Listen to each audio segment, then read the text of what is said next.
우리 건강한 사람은 대체적으로 감각이 살아 있습니다. 그래서 때로는 예민하게, 때로는 적절하게 우리 필요한 것들을 몸으로 또 마음으로 잘 느낍니다.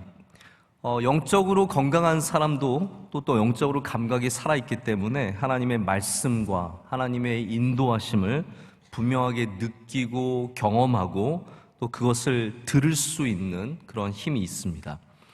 이렇게 예민한 것이 우리 감각이 살아있는 것이 중요한데 또 반대의 힘이 건강한 사람에게 굉장히 중요하게 작용하는 것을 생각해 보게 됩니다. 건강한 사람들이 공통적으로 갖고 있는 힘이 있습니다. 그것은 육체적으로, 정신적으로, 영적으로 다 마찬가지인데요. 그것이 바로 둔감함입니다. 육체적으로, 정서적으로 건강한 사람은 지나치게 예민하지 않습니다. 너무 쓸데없이 예민한 부분들을 줄여갑니다. 그래서 사람들의 말이나 사소한 일이나 그런 것들에 크게 신경 쓰지 않고 적절하게 느끼고 그것을 이겨낼 수 있는 힘이 있습니다. 다윗이 딱 그런 사람이죠.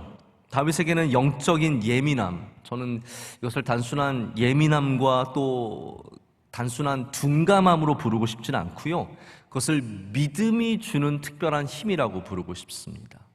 다윗에게는 예민함도 있었지만 이 믿음이 주는 힘, 바로 평온함, 담대함, 그리고 더 나아가선 우리가 그것을 크게 둔감함이라고 부를 수 있는 그것이 있었습니다. 그래서 오늘 시편 3편에는 다윗이 갖고 있는 그 특별한 영적인 힘이 잘 대비적으로 나와 있습니다.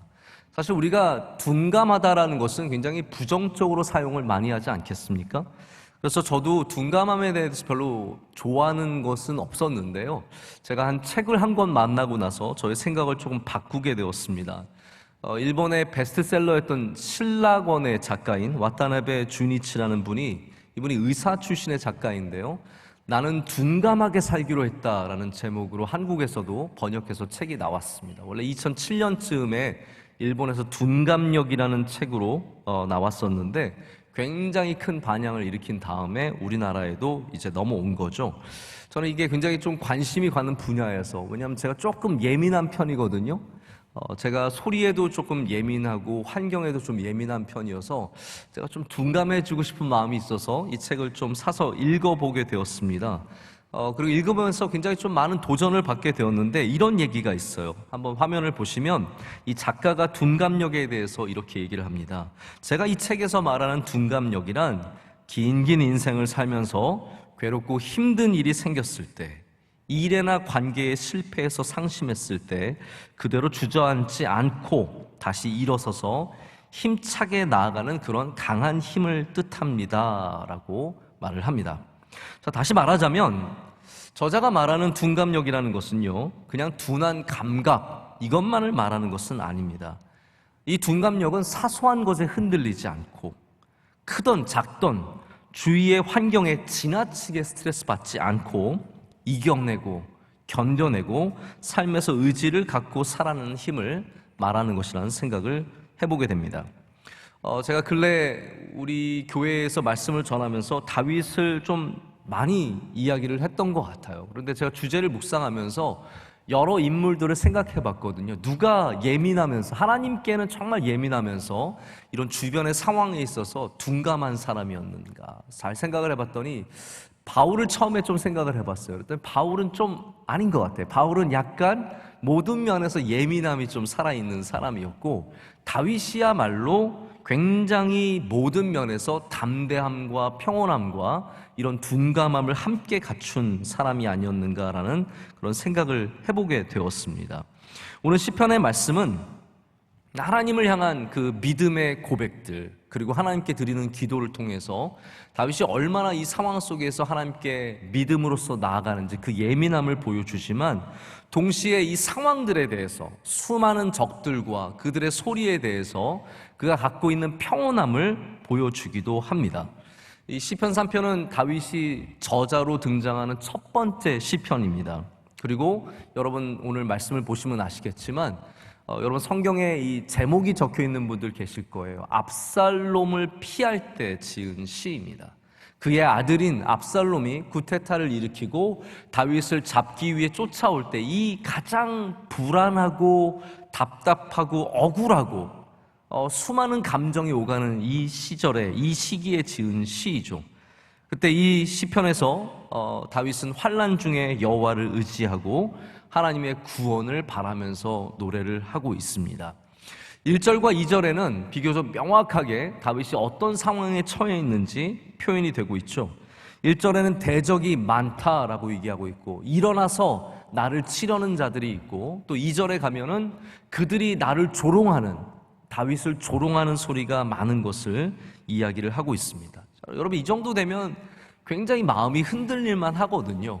이렇게 많은 사람들이 치려고 하고 나를 어렵게 하고 나를 조롱하고 비난하면 마음이 어려운데, 6절을 보면 다윗이 그 가운데도 평온함이 있다는 것을 볼 수 있습니다. 6절에 이렇게 고백을 합니다. 천만인이 나를 애워싸 진친다 하여도 나는 두려워하지 아니하리로다.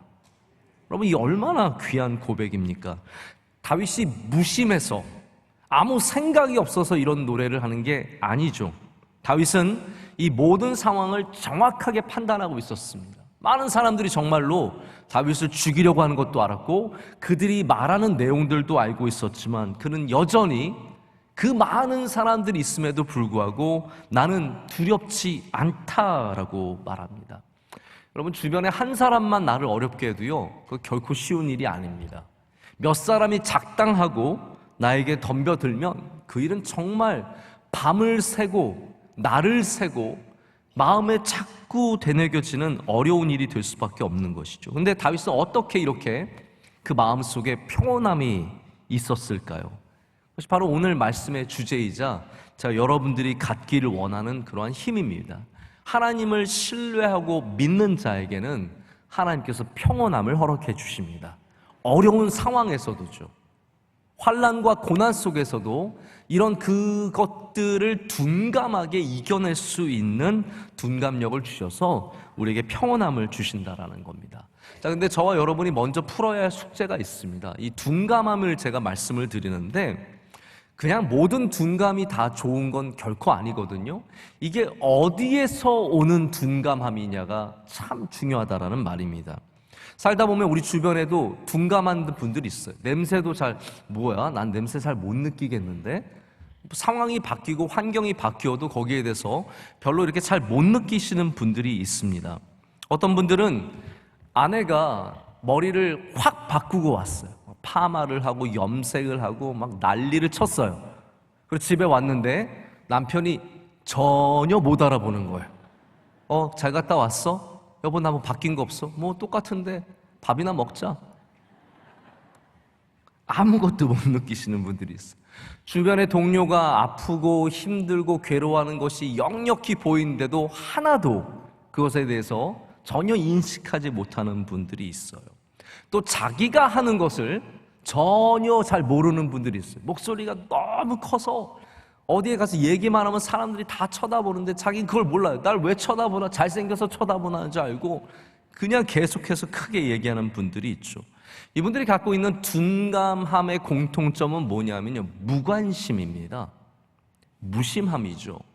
이건 하나님이 주시는 평온함의 둔감함이 아니라 그냥 내가 무관심하기 때문에, 때로는 무례하기 때문에 갖는 그러한 둔감함입니다. 그래서 둔감력이라고 절대로 다 좋은 것은 아닙니다.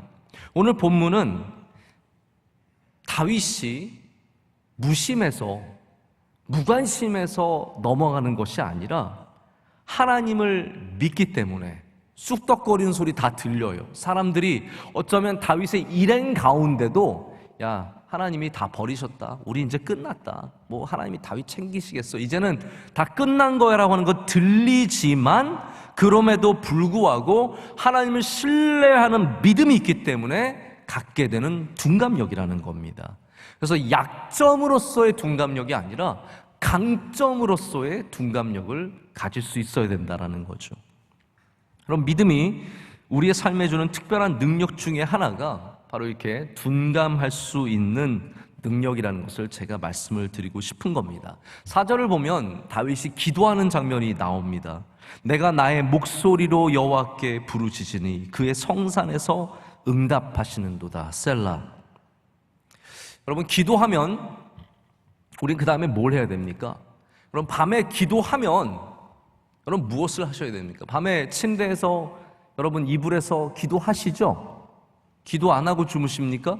다 기도하고 주무시잖아요. 하나님께 간절히 기도하고 나의 날들을 고백하고 나의 간구를 하나님께 드린 다음에 우린 그 다음에 뭘 해야겠습니까? 그 다음에 걱정으로 밤을 새야겠습니까? 아니면 잠을 잘 자야겠습니까? 여러분, 기도한 다음에는 잠을 잘 자야 되는 거예요. 다윗이 바로 그런 일을 하거든요. 4절에 하나님께 기도한 다음에 5절을 보면 내가 자고 깨어났다라고 말합니다. 그리고 그 가운데 하나님께서 나를 붙들어 주셨다라고 고백합니다. 여러분, 지금 이게 잠잘 상황입니까? 다윗이 제정신입니까? 지금 이런 상황에 이러한 정말 비참한 자기의 아들이 자기를 배신해서 죽이려고 쫓아오는 이런 참혹한 상황에 잠이 오겠습니까? 근데 여러분, 믿음 있는 사람은 어떻습니까? 그런 상황에도 하나님께 기도하고 잠잘 수 있는 거예요. 왜냐하면 하나님께서 나를 붙들어 주시기 때문입니다. 다윗은 상황에 눌리지 않고 이 상황에 쫓기지 않고 그의 일상을 살아가는 힘을 보여줍니다. 제가 가끔 우리 청년들 가운데 부모님이랑 갈등이 생기면 가끔씩 이제 방 안에 들어가서 밥 안 먹고 버티는 애들이 있거든요. 제가 그런 애들 가끔 이제 만나서 얘기를 듣다 보면, 목사님, 제가 저 오빠랑 결혼하려고 그러는데 엄마가 너무 반대하셔서 조심해, 집에서는요 밖에 안 나가고 방에 가만히 있고 밥도 안 먹어요. 그럼 제가 이 멍충아 그럽니다. 밥은 먹고 싸워라. 밥은 먹어야지 힘이 나잖아요. 여러분, 밥을 식사를 해야지 힘이 나는 겁니다. 일상이 무너지면 안 되는 거예요. 어려운 일이 있을 때, 환난과 고난이 있을 때 둔감한 사람들, 믿음이 있는 사람들은요 그 일상을 살아갑니다. 눈물이 나도 밥 가서 먹습니다. 아빠랑 싸웠지만 식탁에 가서 라면이라도 끓여 먹습니다. 계란이라도 부쳐 먹습니다. 먹어서 힘을 내는 거죠. 힘들고 괴롭지만 잠자리에 들어갑니다. 여러분, 이게 믿음 있는 사람들의 자세라는 거예요. 믿음이 없으면 이 생각 때문에, 이 마음 때문에 잠을 자지 못하고 밥을 먹지 못하고 일상이 무너지는 거죠. 여러분, 일상이 살아 있어야 이길 수 있는 힘도 얻게 되는 것입니다. 다윗이 잤기 때문에, 다윗이 먹었기 때문에 다시 예루살렘으로 올라갈 수 있는 힘을 얻었던 것이죠.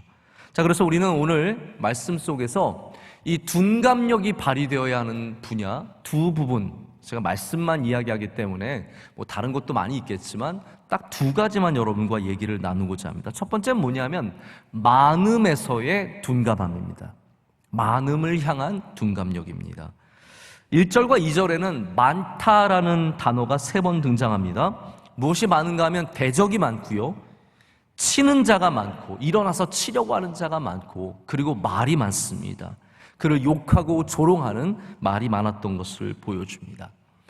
우리가 알고 있는 다윗은 선하고 온전하고 완전하고 믿음의 왕이었습니다. 그래서 다윗은 모든 면에서 부족함이 없었던 사람으로 기억이 되고 성경에 그렇게 보여지는 것 같습니다. 자, 그런데 현실은 어떻습니까? 우리가 성경을 조금만 펴서 읽어보면 사실 다윗의 삶에는 너무나 많은 적이 있었고 항상 위험한 일들이 있었고, 다윗은 끊임없이 쫓기고 남들에게 비난받는 일들이 많았던 것을 볼 수 있습니다. 다시 말하자면 다윗은 절대로 완벽한 삶을 살아간 적이 단 한 번도 없다라는 거예요. 항상 위기와 그리고 비난과 어려움 속에 살았다는 것이죠. 자, 미국의 가장 존경받는 대통령은 예나 지금이나 변치 않고 아브라함 링컨입니다. 이거는 너무 확고해서 그 아성을 무너뜨릴 대통령이 나오지 않고 있어요. 뭐 최초의 흑인 대통령 인기는 있지만 아브라함 링컨에 비하면 정말 비교가 안 되는 거예요. 뭐 지금도 아브라함 링컨에 대한 책이 우리 교회를 가득 채울 만큼 많이 나왔지만 지금도 매년 아브라함 링컨에 대한 책은 끊임없이 나옵니다. 그토록 사랑받고 존경받는 대통령이 링컨입니다. 자, 그런데 링컨이 그렇게 존경받는, 우리가 대단하게 생각하는 링컨이지만 그가 현역일 땐 어땠습니까? 너무 많은 비난과 너무 많은 공격과 정말로 많은 적들이 있었다는 것을 우리는 역사를 통해서 압니다. 제가 링컨에 대한 이제 공부를 해보고 조사를 해보면 링컨에 대한 예화가 정말 많아요. 일화가 많고 유머가 많아요. 왜 그러냐 하면 적들이 많았기 때문에. 그리고 대부분의 예화들이 어떤 예화냐면 그 적들을 어떻게 품었는지, 그 적들을 어떻게 용서했는지에 대한 이야기예요. 다시 말하자면 링컨은 적이 없었던 사람이 아니라 많은 적을 이겨냈던 사람이죠. 링컨이, 우리는 이제 수염이 난 링컨을 알고 있기 때문에 뭐 수염이 이렇게 많이 커버가 되잖아요. 그래서 링컨이 못생겼다고 생각해 본 적은 없는 것 같은데 미국에서는 링컨이 굉장히 못생겼던 것으로 일화가 많아요. 이분이 이제 한 번은 선거 유세에 나갔는데 상대방 후보가 굉장히 링컨을 비난하면서 당신은 이중인격자다, 두 얼굴을 가진 사람이다 라고 막 비난을 했어요. 그때 링컨이 이렇게 얘기를 했대요. 내가 정말 두 얼굴을 가진 사람이면 이 중요한 자리에 내가 하필이면 이 얼굴을 갖고 나왔겠느냐 라고 얘기를 했다고 합니다. 제가 이 이야기를 들으면서 야, 참 링컨이 멘탈이 좋다. 못생겼다고 비난하고 이중인격자라고 비난을 해도 그것을 둔감하게 다 알죠. 다 느끼죠. 그러나 그것을 이렇게 잘 넘어설 수 있는 그 비결이 뭘까? 아무리 생각해봐도 그것이 링컨에게 있었던 하나님을 향한 온전한 믿음이 아니었을까라는 생각을 해보게 됩니다. 예수님께서도 바리새인들과 서기관들에게 끊임없이 위협을 당하시고, 여러분 아시죠? 목숨의 위협을 당하셨고요, 끊임없이 비난과 조롱을 당하셨다는 것을 우리가 잘 알고 있습니다. 고향 사람들은 예수님을 우습게 여겼고, 그리고 율법주의자들은 예수님을 비난했습니다. 그런 수많은 화살에 쏘이는 아픔을 당하셨습니다. 그런데 단 한 번도 예수님께서 그들을 저주하거나 그들을 벌하시거나 그들에게 큰 어떤 예수님께서 힘이 있으시기 때문에 무엇이든 하실 수 있었지만 한 번도 그들을 그런 어려움을 주신 적이 없는 것을 잘 알고 있습니다. 여러분, 우리 현실에 우리도 당연히 그런 어려움들이 있을 수밖에 없습니다. 뭐 공인 자격을, 뭐 그런 공적인 자리 혹은 유명한 사람, 알려진 사람만 그런 게 아니라 그냥 평범한 삶을 살아가는 시골의 할머니도 그 할머니를 어렵게 하는 사람이 있고요, 시골의 할아버지도 그 사람 비난하는 사람들이 있고 조롱하는 사람들이 다 있다는 거죠. 거기에 대해서 우리는 믿음으로서 좀 둔감하게 여길 줄 알아야 합니다. 많은 사람들을, 많은 이야기들을 좀 둔감하게 넘길 줄 알아야 돼요. 이 둔감력이라는 책에는 재밌는 얘기 하나가 나옵니다. 모기를 물렸을 때의 반응인데요, 둔감한 사람들은 모기를 물렸을 때 아, 물렸구나 하고 이렇게 슬쩍 넘어간대요. 근데 예민한 사람들은 어떻습니까? 모기 물린 데를 막 긁는 거예요. 여러분, 이제 모기철이 다가오는데 벌써부터 두렵지 않으세요? 이게 모기가 밤에 하고 한번 지나가고 깨면요, 잠이 안 옵니다. 그 모기 잡을 때까지 30분이고 1시간, 저희 집도 그래요. 다 일어나가지고 다 깨워가지고 불 켜고 모기 잡느라고 난리가 납니다. 자다가 하고 지나가면 진짜 괴로움이 시작되는. 그리고 보면 벌써 이미 물렸어요. 너무 속상하죠. 이제 그거를 긁는 사람은요, 얼마나 긁는지 이제 이게 살이 까질 때까지 긁어요. 우리 아이들도 보면은 긁다가 보면 이게 금방 연한 피부라서 살이 까지는 거예요. 살이 까지면 여러분, 그거는 이중고예요. 따갑고 간지러요. 그거는 정말 어리석은 일이죠. 긁더라도 적당히 긁어야지. 살이 벗겨질 때 그 다음에 거기다가 물파스 한번 발라보세요. 지옥을 맛보는 순간이 오는 겁니다. 이 저자는 뭐라고 얘기하냐면 긁지 않으면 빨리 넘어간다라는 거예요. 제가 하나님께서 저에게 주신 은사 중에 하나가 뭐냐면 모기가 물었을 때 안 긁는 은사. 저는 이게 굉장히 정신력과 관련이 있는 것 같은데 저도 모기 물리거든요. 근데 저는 안 긁어요. 절대로 안 긁어요. 담대하게 하나님, 이거 하나님께 맡깁니다. 저는 긁지 않습니다. 그리고 다 가만히 있으면요, 이게 얼마 정도 지나가면은 싹 그 간지럼도 없어지고 별로 신경 안 쓰게 돼요. 붓지도 않아요. 근데 이거 긁기 시작하면 부어오르고 간지는 건 더 간지럽거든요. 여러분, 이 세상에 있습니다. 이 세상에 살다 보면 모기들이 있어가지고 콕 쏘기도 하고 와서 물기도 하고 어렵게 하는데, 여러분 너무 예민하게 반응해서는 안 된다라는 거예요. 둔감해 주시길 축복합니다. 너무 그거 파헤치고 긁고 막 그러다가 더 힘들어지게 하지 마시고, 그런 일들이 있을 때 담대하게 하나님께 맡기고, 하나님, 우리 집에 모기가 있습니다. 저의 삶에 모기가 있습니다. 나를 힘들게 하고 나를 가렵게 하지만 하나님, 담대하게 주님께 맡깁니다 라고 할 때 주님께서 여러분에게 마땅한 은혜를 주셔서 넘어서게 하시기를, 그리고 그렇게 하실 줄 분명하게 믿습니다. 우리가 다윗의 둔감력을 배워야 합니다. 무관심으로 이겨내는 것이 아니라 믿음으로, 믿음이 주는 특별한 힘으로 이겨내는 것이죠. 근데 그러기 위해서는 하나님이 어떤 분이신지 알고, 오늘 3절을 보면 하나님이 어떤 분이신지에 대한 다윗의 고백이 있습니다. 이거 없이 가자는 게 아니에요. 제가 그래서 오늘 둔감력에 대한 레슨이 아닙니다. 믿음에 대한 말씀이에요. 하나님이 어떤 분이신지 알고 그 하나님께 기도해야 이것이 우리에게 주어지는 거라는 거죠. 이것이 둔감력 훈련입니다. 자꾸 여러분 어려운 일을 만날 때, 괴로운 사람들을 만날 때, 이 많음에 눌릴 때 눌리지 말고 우리를 보호하시는 방패 되시는 하나님께 나아가 기도하시기를 축복합니다.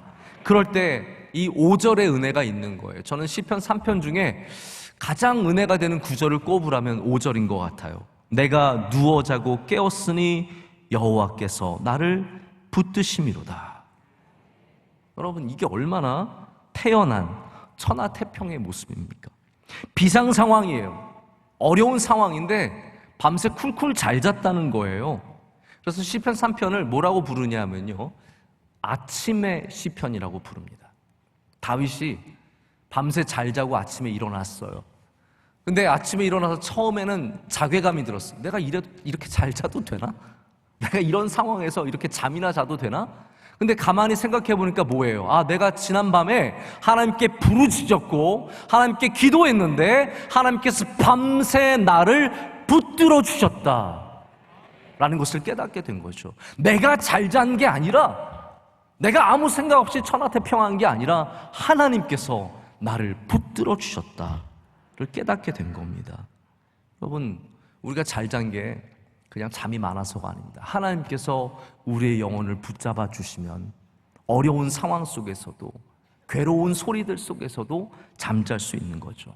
그래서 제가 두 번째 여러분께 드리고 싶은 둔감력의 말씀은 잘 자는 둔감력이에요.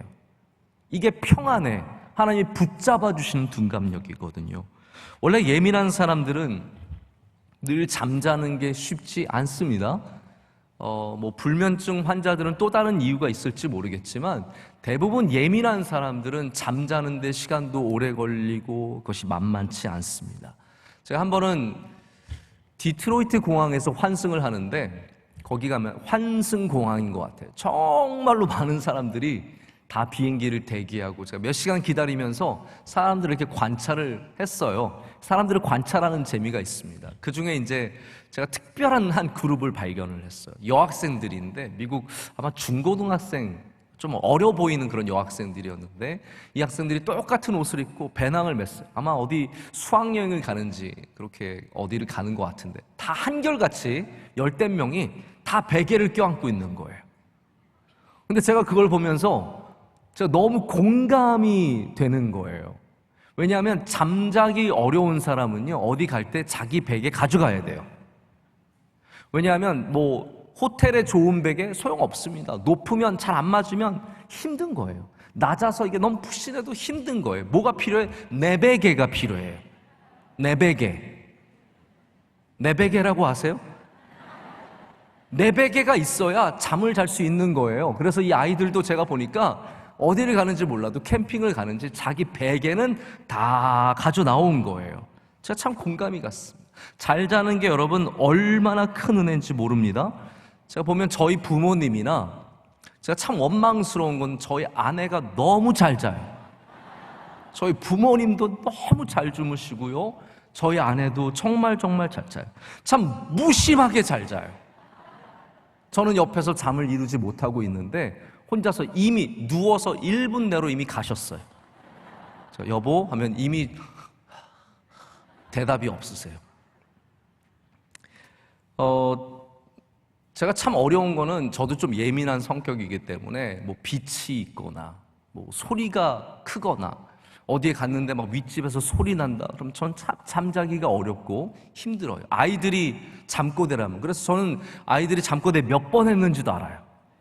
뭐 조금만 와서 부대끼면 금방 그걸 느끼고 깨고 잠을 잘 못 자고 그러는데 제가 참 어려웠어요. 잘 자는 저희 아내가 참 싫고 그런 마음이 있었는데 제가 명성교회 와서 큰 은혜를 받았는데, 이건 저희 정말 간증이기도 한데요, 하나님께서 제가 명성교회 와서는 밤에 잠을 잘 자게 하시는 거예요. 그래서 제가 예민하고 굉장히 잠을 못 잤었는데 저희 아이들이 옆에서 막 해도 잠을 자고요, 잠꼬대 몇 번 했는지 이제는 잘 모르겠고요, 와서 제 옆에 누웠다가 가도 왔다 갔는지 모르고 저희 아내보다 심지어는 제가 먼저 잠들 때도 있어요. 이게 하나님의 은혜인데 저는 분명히 알아요. 하나님께서 저를 그 다음날 써먹으려고 잘 자게 하시는 거예요. 잠을 잘 자는 것은 여러분 내일을 위한 축복입니다. 오늘을 잘 마무리하는 축복일 뿐만 아니라 내일을 위해서 주시는 하나님의 복이에요. 하나님께서 둔감함을 우리 모두에게 선물로 주시기를 간절히 소망합니다. 제가 분명히 아는 것은 잘 자는 게 최고의 약이에요. 광야에서 다윗이 도망치면서 잘 자는 것이 결코 쉬운 일이 아닙니다. 궁전에 익숙해진 이 다윗이 다시 그 광야에서 편하게 자는 것은 너무나 어렵지만 이 도망치는 신세임에도 불구하고 하나님께서 붙잡아 주셨기 때문에, 붙들어 주셨기 때문에 잘 자고 일어났다라고 고백을 합니다. 여러분, 자고 깨어나는 것은 힘을 얻는 과정이죠. 다시 말씀드리지만 다윗이 이 어려운 시기를 잘 이겨낼 수 있었던 그 원천이 바로 이렇게 회복의 시간이 밤마다 있었기 때문이 아니었겠습니까? 둔감력은 우리로 에너지를 비축하게 합니다. 에너지를 낭비하지 않고 하게 하고 우리의 힘을 모아줍니다. 그래서 정말로 필요한 곳에서 그 힘을 쓸 수 있게 해줍니다. 잠이 안 오는 분들은요, 밤새 그 일을 생각하고 곱씹고 그 사람을 생각하고 곱씹고 그러다가 결국은 밤에 지쳐요. 아니, 우리는 밤에 힘을 얻어야 합니다. 밤에 지치면 안 되는 거거든요. 근데 대부분의 신경이 예민한 사람들이 이 에너지를 비축하지 못해서 그 다음날 정말 열심히 살아가야 하는 그날에도 그 살아갈 힘을 얻지 못하는 거죠. 예민한 분들은 에너지를 잘 모으지를 못합니다. 제가 이런 재미있는 얘기를 들었는데 아마 여러분들도 이런 일들이 있으실 거예요. 해외에 나가시면 여행을 하시면서 꼭 마음 한구석에는 선물을 사가야 한다는 그 부담감이 있습니다. 뭐 두고 온 아내일 수도 있고 남편일 수도 있고 자녀일 수도 있고 부모님일 수도 있죠. 그래서 해외에 나가서 여행하는 중에 어디만 가면 선물 뭐 해야 될지 막 이렇게 이걸 찾느라고 신경 쓰느라고 여행을 잘 못하는 거예요. 그런 분들에게 드릴 수 있는 조언이 뭔지 아십니까? 여러분, 돌아오실 때 비행기에서 파카 하나씩 사세요. 그냥 볼펜 하나씩 사서 그냥 이렇게 대충 나눠주세요. 아이고 잘 갔다 왔어요. 그리고 하나씩 나눠주세요. 저는 너무 해외여행 때 저희 특별히 젊은 부부가 결혼하고 나서 신혼여행 예전에 좀 해외로 많이 갔잖아요. 지금 코로나 때문에 못 가는데 가서 제가 보면 이렇게 바리바리 싸운 거예요. 주례하신 목사님이라고 뭐 이렇게 싸우면 저는 그게 너무 눈에 선해요. 이 사람들이 이거 신혼여행 가서 편하게 쉬면서 좀 기쁨을 누리면서 즐거워했어야 할 그 시간에 이 선물 사느라고 얼마나 고생했을까, 얼마나 신경 썼을까 해서 미안한 마음이 굉장히 많이 있습니다. 근데 여러분, 이게 예민해지면요, 여기에 신경을 쓰느라 힘이 다 빠져버리는 거예요. 여러분, 바라기는 여러분 에너지를 잘 사용하시기를 바라요. 신경을 꺼야 할 부분들에 끄시고, 담대해져야 할 부분들에 있어서 담대해 주시고, 무심해져야 할 부분들에 있어서 무심해 주셔서 여러분의 그 힘이 모여서 정말로 싸워야 하는, 정말로 써야 하는 곳에 적절하게 쓸 수 있는 능력이 있기를 바랍니다. 예민한 사람들은 그거와 싸우느라 몸에 힘이 없고 정신에도 여유가 없습니다. 하지만 믿음을 갖고 기도하면서 하나님을 신뢰하는 사람들은 어려운 상황 중에도 몸에 힘이 있고 정신적으로도 강건합니다. 이 둔감력을 쓴 분이 여러 둔감력을 얘기합니다. 열 몇 개를 얘기하는 것 같은데 그 중에 으뜸이 뭐냐? 으뜸이 뭐냐? 바로 잘 자는 것이라고 얘기합니다. 수면력. 힘만 붙이면 다 멋있어져요. 수면력이라고 들어보셨어요? 수면력. 수면력이 있어야 된다는 거예요. 왜냐하면 그것이 우리를 에너지를 채워주기 때문이라는 거죠. 제가 보면 우리 교인들 중에서도 교회만 오면 수면력이 탁월하게 발휘되시는 분들이 계세요. 평소에는 집에서는 잠도 안 오고 누워도 말똥말똥한데 교회만 오면 갑자기 하나님이 수면력을 주셔서 그냥 이렇게 편안하게 되시는 분들이 계신 것 같습니다. 여러분, 바라기는 여러분 기도할 때마다 하나님께서 평안한 잠을 주시고 밤새 붙잡아 주셔서 깨어나는 은혜까지 함께 주실 줄로 믿습니다. 자, 결론적으로 말씀을 드리는데요, 둔감력은 우리의 영적인 육체적인 건강함으로 이어집니다. 믿음 있는 사람은 건강합니다. 할렐루야.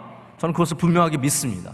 믿음 있는 사람은 정신적으로도 건강하고 육체적으로도 건강할 수 있습니다.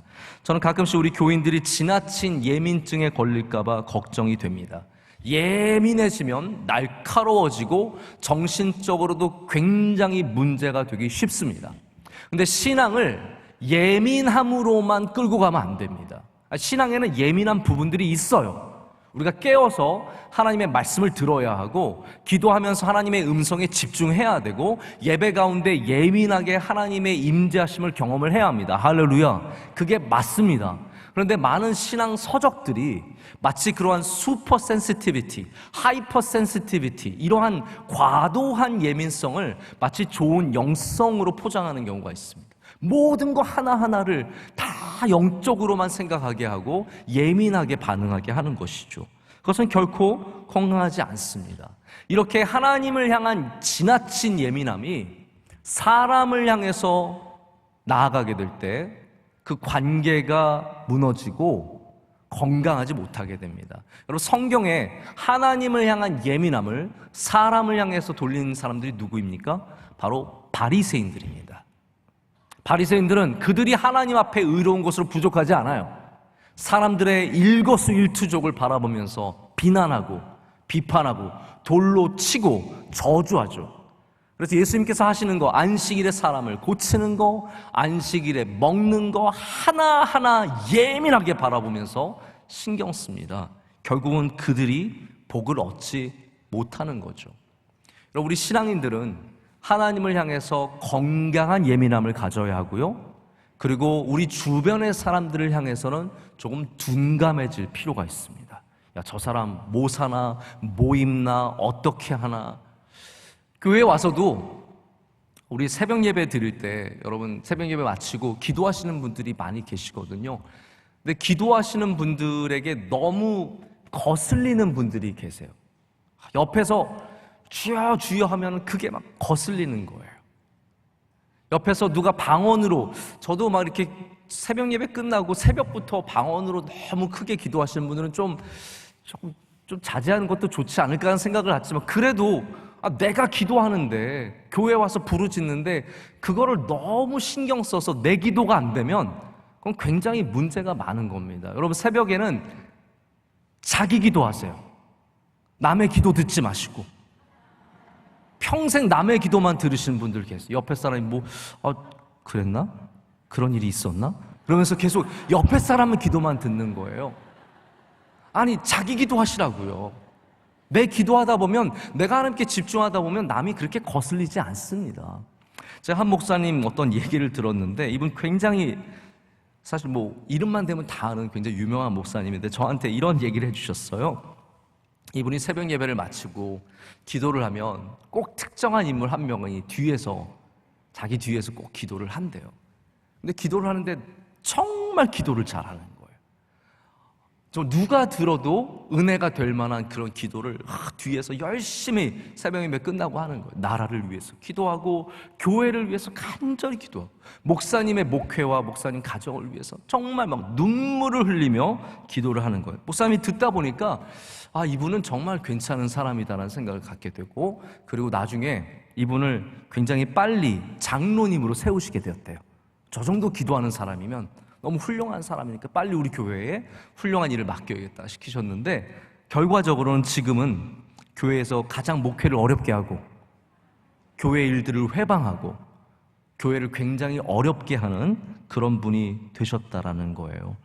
여러분, 목사님이 남의 기도 안 듣고 자기 기도만 했어도 그런 일이 안 생기는데 목사님이 너무 들리는 기도에 집중하신 거예요.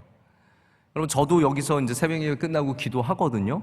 그럼 제 주변에 앞에 와서 기도하시는 분들이 많으세요. 이 앞에 강단에 오셔서 엎드리고 막 정말 울고 계속 우시는 분, 정말 주여 끊임없이 주여 하시면서 주님을 간절히 붙잡는 분, 그리고 막 뒤에서 옆에서 저를 위해 기도하시는 분도 계세요. 하나님, 우리 교회 잘생긴 목사님 보내주셔서 감사합니다 하면서 막 기도 열심히 하는 분들 계세요. 저는 안 들립니다. 이게 굉장히 모순된 말이죠. 제가 들었는데 안 들린다고 말씀드리는 것이 모순된 것 같지만 저는 정말 안 듣습니다. 그러니까 누구든지 자유롭게 제 주위에 와서 기도하십시오. 여러분, 자기 기도해야 합니다. 할렐루야. 너무 사람들을 거슬리게 느끼지 마시고 영적인 그런 면에서는 둔감함을 가지셔야 건강한 신앙생활을 할 수 있게 된다는 것이죠.